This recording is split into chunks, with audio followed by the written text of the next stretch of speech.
Olá, eu sou a professora Josiane Brito e estamos aqui para dar continuidade aos nossos estudos semanais de Escola Dominical da Igreja Metodista Memorial em Vitória. Nós estamos na unidade 3, Ser Igreja com Fé e Sabedoria. E nós estamos na lição 14, uma igreja cheia do Espírito Santo. Nós vamos ler o texto bíblico que vai ser base para a nossa lição em João 14, de 15 até o 27, e em seguida vamos ler lá Atos 1 até o versículo 8. Aliás, perdão, 1 ao 8. João 14, de 15 até o 27. Vamos lá? A promessa do Espírito Santo.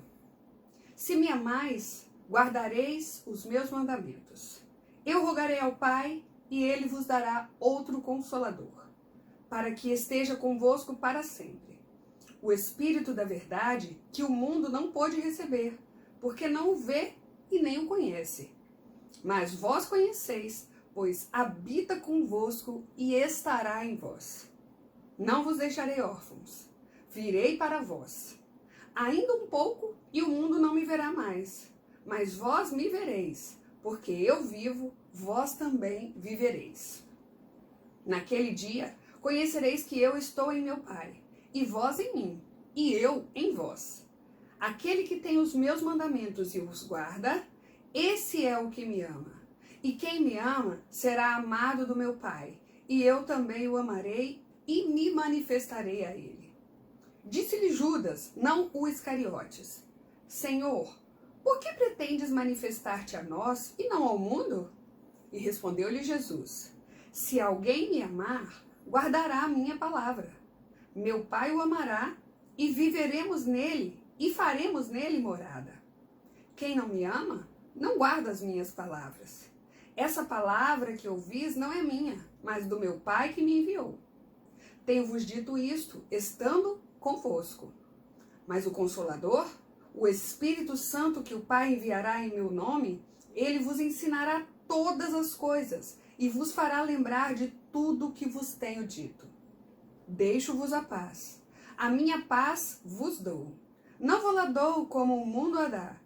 Não se turbe o vosso coração, e nem se atemorize. Agora vamos para Atos, no capítulo 1, e vamos ler apenas o versículo 8. Atos 1, versículo 8. Mas recebereis poder ao descer sobre vós o Espírito Santo de Deus, e sereis minhas testemunhas, tanto em Jerusalém, como em toda a Judéia e Samaria, e até aos confins da terra. É possível perceber a presença da ação do Espírito Santo na igreja hoje? De quais formas? Bem, durante essa semana, nós estamos tendo, de 25 a 31 de maio, até amanhã, estamos tendo a nossa conferência do Coração Aquecido. São vários pastores, pastoras, comentando com a gente sobre como é ter esse coração aquecido, como é ser igreja com o coração aquecido, cheio do Espírito Santo, Aquilo que nós lemos agora, nós vamos estudar, nós lemos na palavra, nós vamos estudar. Bem, como fundamento bíblico desse texto que nós lemos em João 14 e também no livro de Atos, nós temos que os textos de Atos 1, aliás, o texto de Atos 1, ele nos situa no período de 40 dias após a ressurreição de Jesus. Esse tempo em que o Senhor ficou entre os seus discípulos, falando sobre as coisas do reino. Durante este tempo, o grupo foi orientado a permanecer na cidade, isto é, em Jerusalém. As pessoas obedeceram a Jesus, permaneceram em oração e aguardaram o cumprimento da promessa que aconteceu na festa do dia de Pentecostes, o cumprimento do derramamento do Espírito Santo. E esse derramamento, ele transforma e impulsiona não somente a vida dos discípulos de Jesus, mas de todas as pessoas que permanecem no caminho, de outros cristãos e cristãs que foram se achegando à comunhão do povo de Deus. O capítulo 4 de Atos, ele vem nos revelar o quanto que o mover do Espírito Santo de Deus animou a Igreja de Cristo, orientando e abençoando a sua trajetória missionária. O anúncio dessa gloriosa promessa começou nos evangelhos. Mateus, Marcos e Lucas não apresentam a pessoa e missão do Espírito Santo com tanta ênfase como fez o evangelista João. É João que detalha os últimos discursos do Senhor Jesus antes de sua morte, nas quais, por 5 vezes, ele menciona que o Espírito Santo ele vai estar ali entre o povo de Deus, né, aqueles com quem Jesus convivia. Esta era a promessa, né? Ao descrever tais palavras, João anuncia a presença do Espírito Santo como uma grande dádiva para a humanidade. Lá no capítulo 14, que lemos, aos discípulos assustados e temerosos, Jesus, o consolador do seu povo, ele promete outro paráclito. Essa palavra é uma palavra grega, né? Parácletos, para consolador. O paráclito que Jesus promete enviar é o Espírito Santo, apresentado por João como o Espírito da verdade. Como ouvimos, né, o pastor Rubens falando, o Espírito da verdade que nos impulsiona a viver em comunidade, a falar a verdade. É esse o Espírito Santo que vai nos impulsionar na comunidade de discípulos e discípulas a ter uma comunhão plena com o Deus Pai, com o Deus Filho. E esse vai transformando cada um em morada de Deus. Quando, né, reafirma aos discípulos que não os deixará órfãos, quando Jesus fala isso aos discípulos, esse órfão significa órfanos. Jesus estava apontando para as grandes transformações que ele realizaria nos discípulos e através deles. A palavra órfãos designa não apenas quem foi privado de seus pais, como alguém que foi abandonado por eles. Pelo que se observa na narrativa deste capítulo, a preocupação dos discípulos está relacionada ao segundo sentido, a ausência de Jesus, deixá-los abandonados diante de um mundo tão hostil, como diz Heyman, né?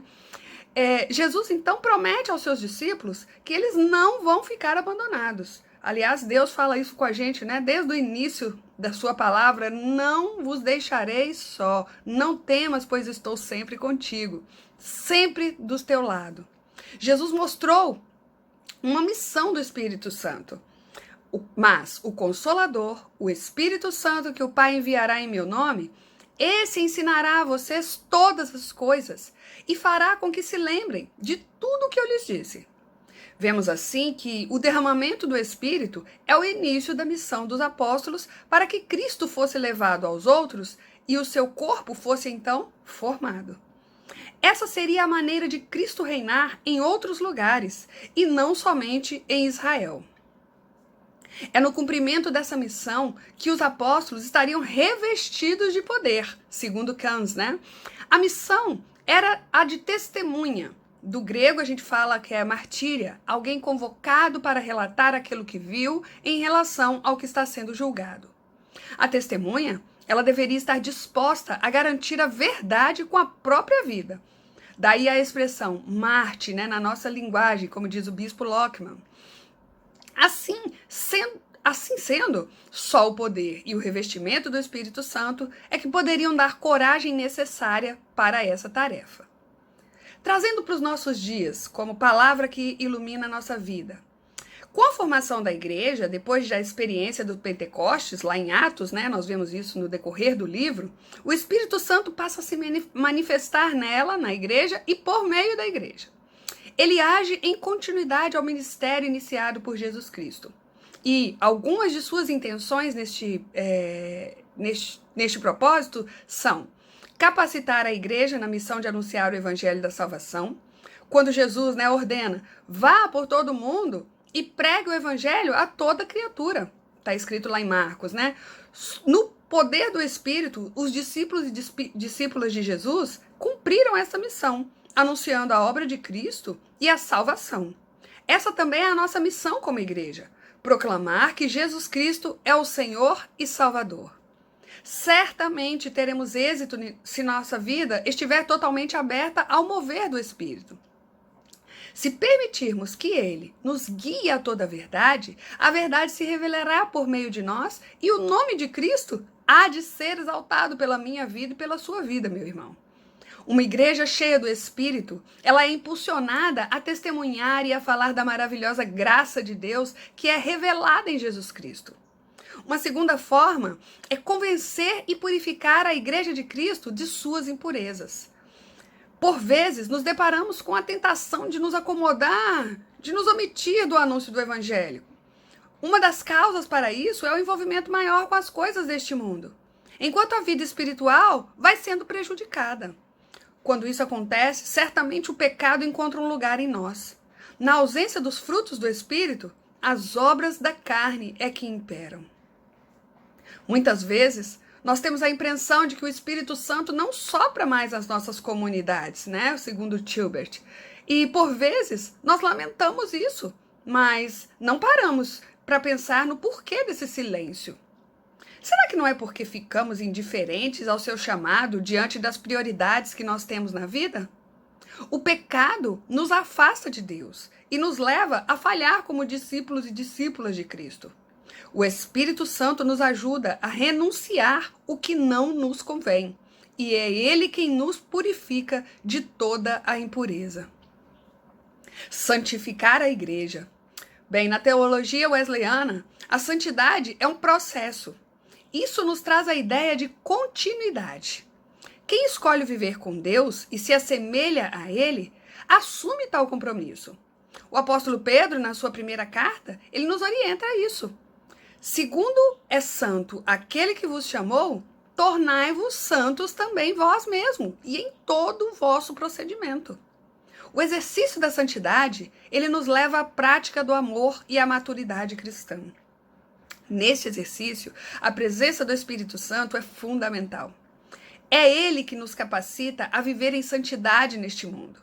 Quer na perspectiva individual, isso é, através dos nossos atos de piedade, nossas disciplinas espirituais, nossas devocionais, acompanhamento dos cultos, estarmos ali em comunhão com os irmãos, quer na perspectiva social, com os nossos atos de misericórdia, que é aquele ato que a gente faz ao nosso próximo, aquele ato que a gente faz à nossa comunidade. Não seguimos em santidade por conta própria, ainda que desejemos. Nós precisamos, carecemos da graça de Deus para isso, pois santidade sem graça não existe. Pode ser apenas a manifestação de uma arrogância espiritual. O Espírito de Deus, ele nos santifica, agindo em nós continuamente, nos ensinando e nos vocacionando para os propósitos de Deus em nossa vida. A igreja necessita de um genuíno avivamento. Segundo o bispo Nelson Luiz Campos Leite, né, no livro dele, Descubra Agora Como Alcançar o Genuíno Avivamento, ele afirma que o genuíno avivamento é uma manifestação do Espírito Santo. É a própria atuação do Espírito, prometido por Cristo para ser o nosso companheiro, para ser aquele que vai nos consolar, aquele que vai nos defender, aquele que vai nos animar, nos motivar, né? Aquele que guiaria o discipulado à verdade. E com isso, ele glorificaria a Jesus Cristo. João, nos capítulos 14, 15 e 16, ele nos dá esse referencial básico da natureza da realidade do Espírito Santo.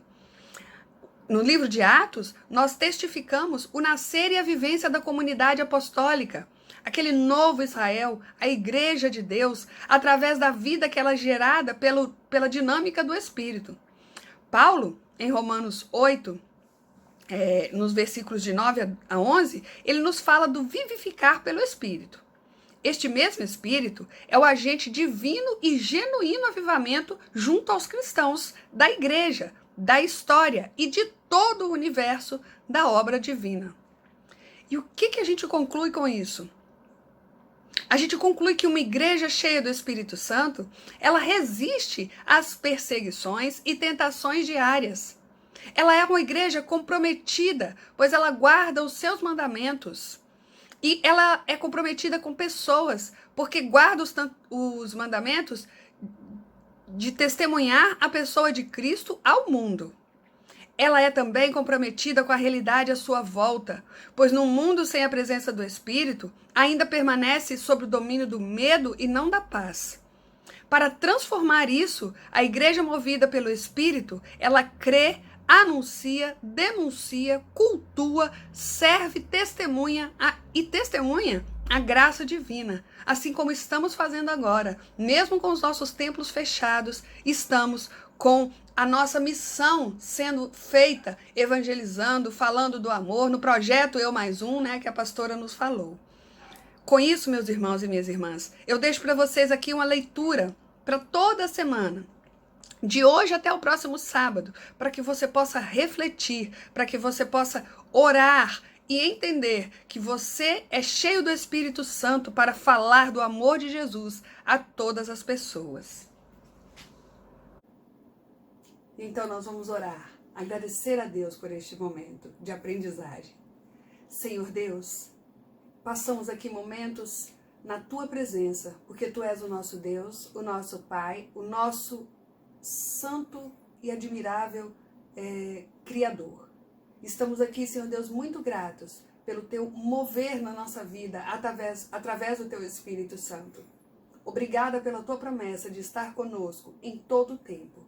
E obrigada, Senhor, porque mesmo neste momento de pandemia, em que estamos todos dentro das nossas casas, o Senhor, através do Teu Espírito Santo, continua a fazer a Tua missão através de nós. Levando, Senhor Deus, essa mensagem maravilhosa do Teu Evangelho de anunciar a todas as pessoas o Teu amor e a Tua graça.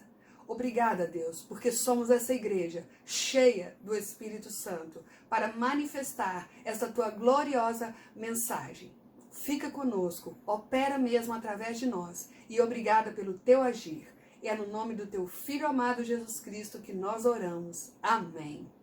Tchau, amada igreja.